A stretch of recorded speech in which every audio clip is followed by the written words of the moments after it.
Hello guys, welcome back with me, Chie 2025 in Persona 4 Golden.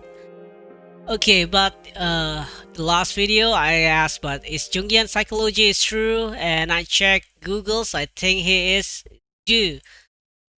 This Carl Jung is really is exists, but I don't know. But I see Google. There's a Jungian analysis and things, but it's what Edogawa said is the same. I don't know. I'm not reading the details of the articles, but let's take this with a grain of salt, I think. But yeah, that's it. Grain of salt.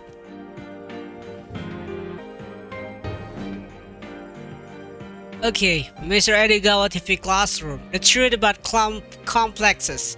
The 7 of 10 lecture explaining the basic of Jungian psychology, the central themes of the Persona series.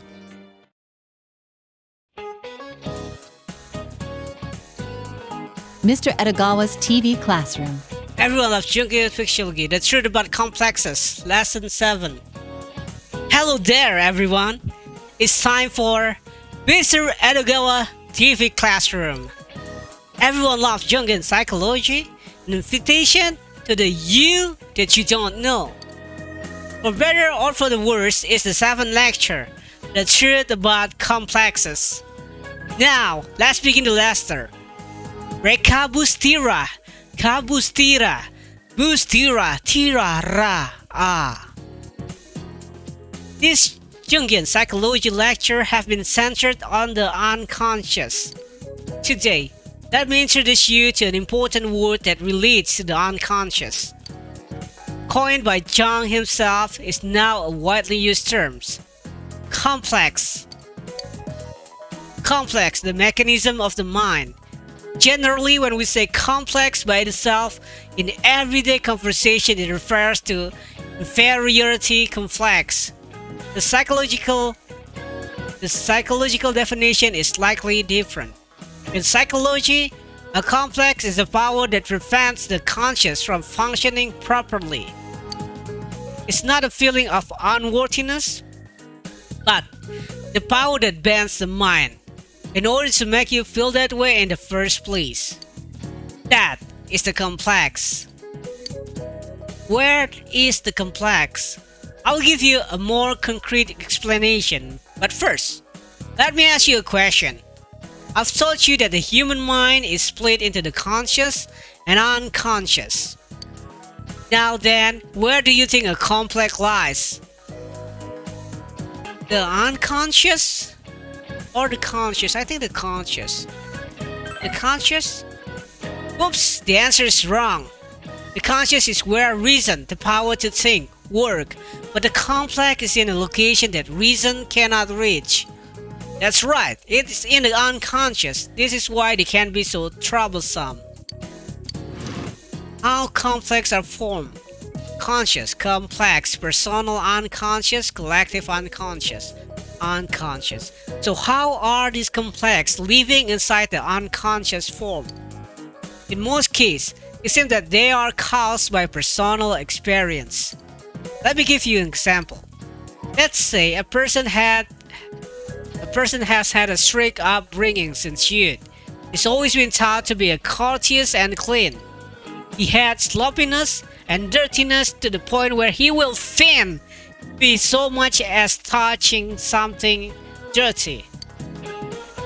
Even when the level of dirtiness is still within a normal person's tolerance, this person's mind simply cannot accept it. Why does he hate dirtiness so much, to the point where it causes his mind to function improperly? It's thought that this is because his obsession with cleanness has, over time, sunk into the unconscious and stayed there. His hatred of uncleanliness has moved from his conscious and formed a complex lodged firmly in his unconscious. When this complex flows backward back into the conscious, it causes the person to have abnormal reaction. The individual, unconscious, and complex. I just gave you an example how a complex forms in the unconscious through an individual's experience. This unconscious is more specific. Jungian terms point to the personal unconscious. Complexes are formed in the personal unconscious, which is a subset of an individual unconscious. There are other processes that form complexes, but for now, just remember this. How to deal with complexes. Now then, all people carry at least one complex, be they large or small. The problem arises when one emerges and interferes with a person's social life. When a person complex is stimulated, he or she becomes emotional, causing abnormal behavior. If it gets worse, the person may not be able to maintain relationship with other people or suffer a breakdown. I'm sure you're all thinking, then we should be trying to find a way to get rid of complexes. But being in the unconscious, they are difficult to find, and once found, removing one is even harder. Then what should we do?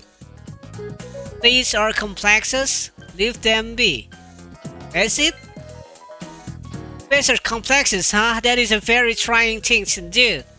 And yet, it is said that acknowledging the existence of a complex is the first step to treating it. Your opinion is correct. Here's one proposed method to facing a complex. Perhaps it isn't the complex making you lopsided, but your own ego that's making your mind imbalanced. In other words, it has positive view of a complex that one forms in order to balance out your already lopsided mind. According to this view, when you find your complex, it is your chance to become a better person. Some of you may think that you've heard this before, and to those people I commend you. This has many similarities to what I talked about during the lecture on the shadow archetype. In that lesson, I taught you about acknowledging one's own shadow.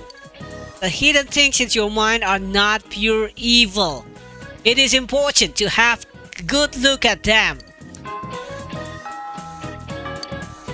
Don't fear your complexes. Now then, it looks like our time is up. Basically, we all have the mean in our minds to cope with complexes. If anyone's worried by this lecture, there's no need for pessimism. Just face your own mind. And that is it for today.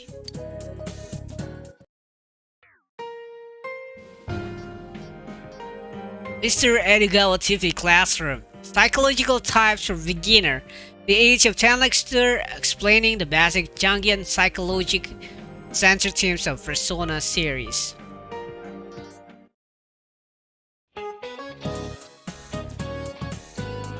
Mr. Edogawa's TV Classroom. Lesson 8. Psychological type for beginners. Hello there, everyone. It's time for Mr. Edogawa's TV Classroom. Everyone loves Jungian psychology, an invitation to the you that you don't know. Before you know it, here's the 8th installment, Psychological Type for Beginners. I'll make sure to ask questions that don't violate any doctor-patient confidentiality laws. Now let's begin the class. Tenkiru, Tsuchikiru, Hapukiru. First, some question. I know the lesson just beginning, but it's time for a question. Use the buttons in front of you to answer. Right now, what do you think you need to do with regards to your life? Make more friends? Learn more about myself. Learn more about myself. I see. Next, we have another question. Please use your imagination. Say, you are going to see an art unveiling at an exhibit of incredible painting. This particular painting is one of that no one has seen yet. The moment you see this painting, which of these do you think your mind is going to do first? Decide whether I like or dislike it, figure out what it means, try to see what it looks like, get inspiration from it. Try to see what it looks like. Alright, that's all I need. We've done with this question. Still, it's hard to come up with gimmicks on such a low budget. Still, That's the fate of public access TV. I'm sure some of you have figured it out by now, but I ask those questions to find out what type of mind you have. It's like this commonly found personality test. In fact, you could say this method of categorizing people's mind itself was made known by Jung. He is the originally personality tester. So today's lesson is the physiological types Jung used to categorize people. Psychologist type categorized by two sections. He thought that two aspects were useful in categorizing the mind. The first is the direction the mind's energy faces, and the other is the way the mind functions. This may sound a bit confusing, so allow me to expound on both of them. Oh, you want to know the result of the personality test I gave you? I haven't forgotten about them, but let's wait until after the lesson. Extroversion and introversion. The first one about the direction of the mind energy. People interest either face outward or inward. Are you more inclined to be interested in the outside world, or do you tend to think internally? That's the difference. Have you ever heard of the terms extrovert and introverted? That's come from Jung's theory about personalities. An extrovert likes to talk to people and strive to learn about the latest fads. Conversely, introverts like time by themselves and approach new ideas with caution. The fourth psychological function. The second subject used to categorize the mind is the way the mind functions. This basically is what will a person's mind do when interacting with something. Jung split the result into four basic categories. These are the psychological function. It is impossible to explain all of this in this lesson, but I'll give it a try. In technical terms, the four are feeling, thinking, sensation, and intuition. To simplify them, when a person sees something, deciding whether he hates or likes it is feeling. Trying to reason about it is thinking. Trying to perceive it through shape and color is sensation. And connecting it to other unconscious thought is intuition. Still too difficult, eh? Let me give you an example. Say, for the moment I have a piece of bread. I'll like it, I want one. Would be feeling, can I eat it? Would be thinking. That's about 4 inches long, would be a sensation that would be good with a hot dog, would be intuition.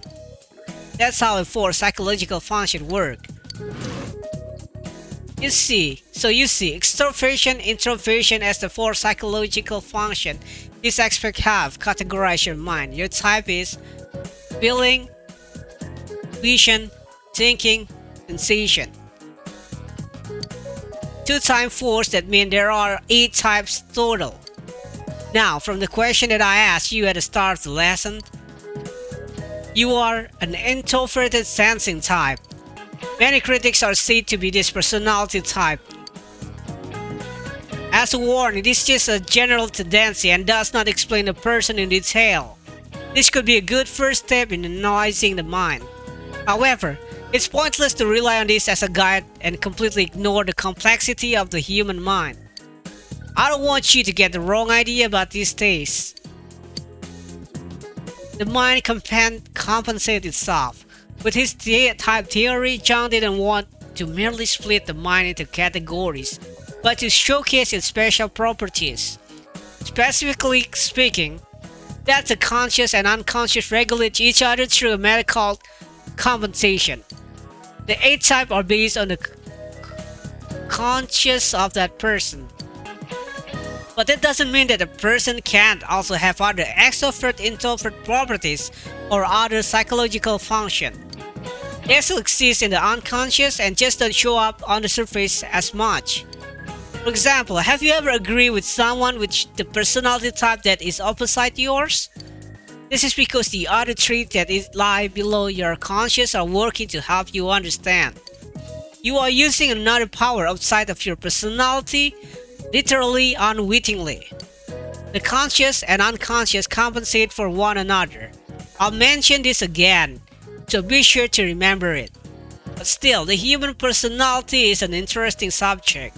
We tend to judge people based on the aspect of personality that we see, but John tells us that doing this is bad. If you truly study the mind, it makes you a more benevolent person, like me. Now then, it looks like it's time. That's it for today. Okay, that's confusing. Anyway, thank you for watching. Don't forget to like, share, and subscribe. And see you again on the next episode. Have a nice day.